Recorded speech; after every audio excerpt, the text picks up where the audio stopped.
पातालकोट की सैर के बाद हम पहुँचे हमारे अगले डेस्टिनेशन चंदेरी।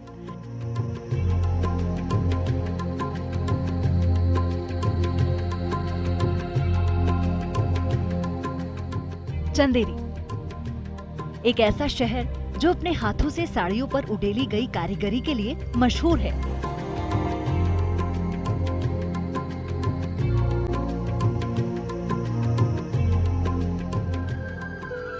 लगभग 700 सालों से बनती आ रही चंदेरी साड़ियों ने चंदेरी को एक खास पहचान दी है।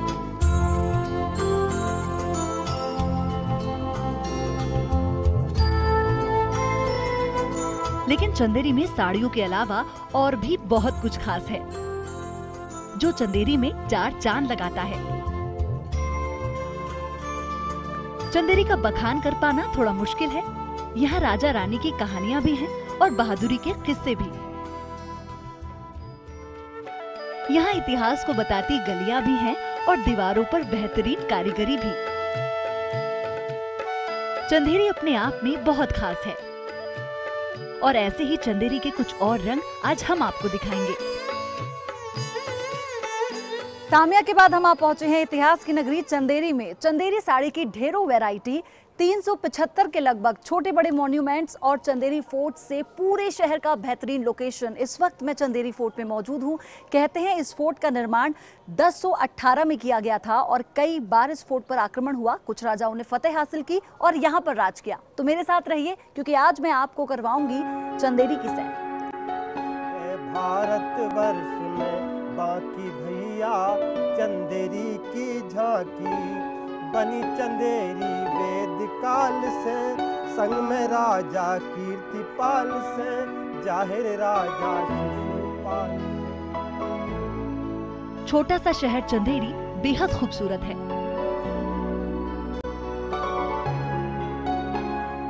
चंदेरी फोर्ट से नजारा देखने के बाद आपको यकीन हो ही गया होगा, चंदेरी फोर्ट सबसे ऊंचाई पर बना है।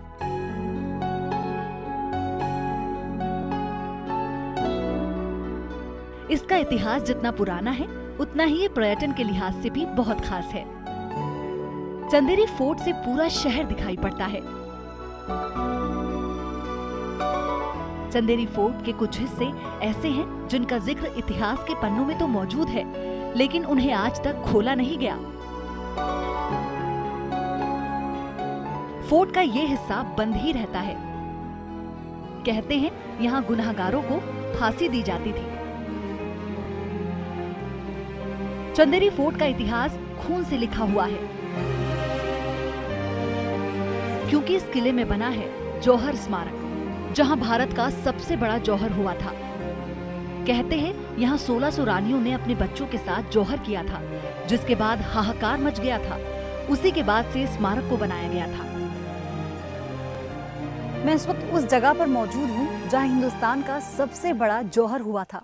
कहते हैं 19 जनवरी 1528 के दिन लगभग 1600 रानियों ने अपने बच्चों के समेत जौहर किया था और यहीं पर वो स्मारक उनकी याद में बनाया गया।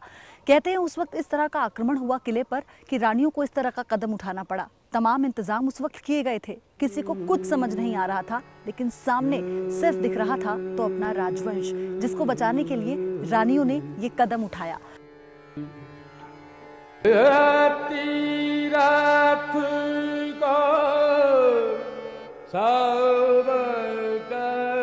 वहीं जौहर स्मारक के नजदीक पर बना है संगीत सम्राट बैजू बाबरा स्मारक। बैजू बाबरा का नाम कौन नहीं जानता।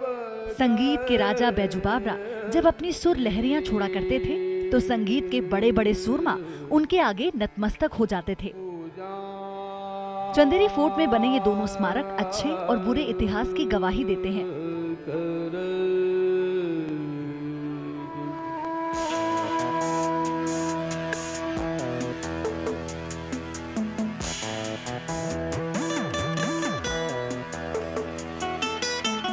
चंदेरी में बने घर देखने में पुराने जमाने के लगते हैं, मगर इन्हें नजदीक से देखने के बाद इनकी कलाकारी और भी खूबसूरत लगती है। जैसे कि ये दरवाजा लगभग 700 साल पुराना है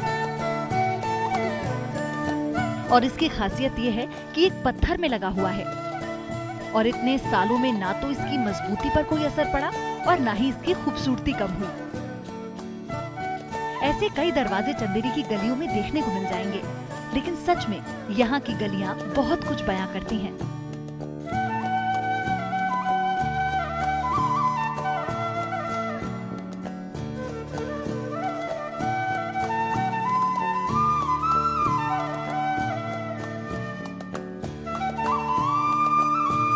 वहीं इन गलियों से होते हुए हम पहुंचे एक ऐसे दरवाजे के पास जो चंदेरी के इतिहास का सबसे बड़ा गवाह है, और वो है खंडारगिरी।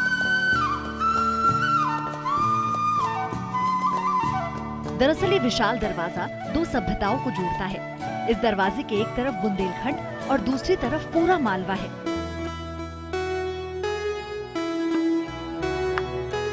जिनका आपसी फासला महज इस दरवाजे से तय किया जा सकता है।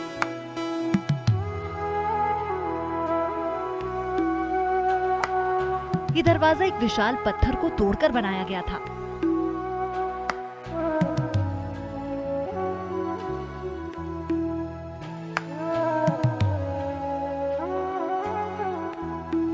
एक पत्थर से बना ये विशाल दरवाजा बुंदेलखंड और मालवा को जोड़ता है। इस दरवाजे का निर्माण 1490 में मालवा के सुल्तान खिलजी के लिए किया गया था, उनके स्वागत के लिए किया गया था। लेकिन जब सुल्तान खिलजी ने इस दरवाजे के मजदूर को इस दरवाजे की कमी बताई तो वो कमी उस मजदूर से नागवार गुजरी, क्योंकि राजा ने कहा कि इस दरवाजे के अंदर लकड़ी का दरवाजा लगाने के लिए कोई जगह नहीं बनाई, जो कहीं ना कहीं सुरक्षा में चूक थी। बस इसी बात को लेकर उस मजदूर ने आत्महत्या कर ली।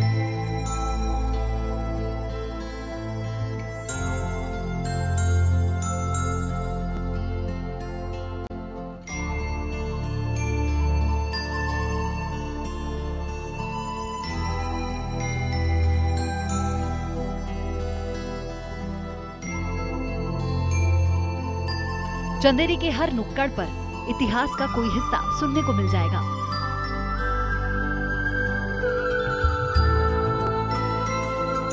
और ऐसा ही एक किस्सा जुड़ा है कौशक महल से।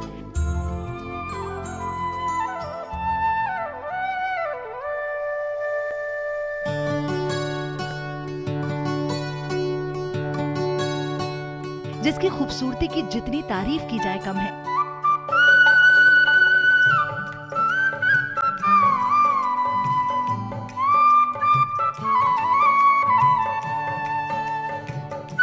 कौशक महल बहुत बड़ा है। इसका आकार, बेहतरीन कारीगरी पर्यटकों को आकर्षित करने के लिए काफी है।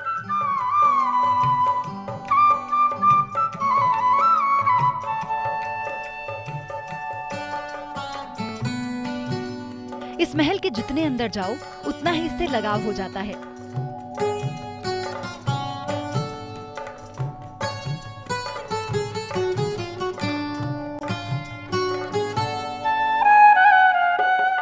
इस महल की खासियत यह है कि इसके इतना बड़ा होने के बावजूद इसमें कोई कमरा नहीं है।